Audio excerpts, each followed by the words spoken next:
Oftentimes people will ask me, how do you know what to do in a home when you buy it and want to remodel it?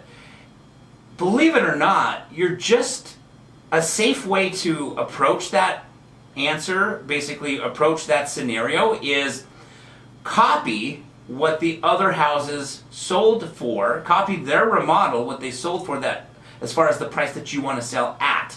So if I found a home that I want to sell, let's say for $400,000 once I've remodeled it, I will look at those freshly remodeled $400,000 homes in that neighborhood, because let's just say hypothetically those are the homes that are the highest priced.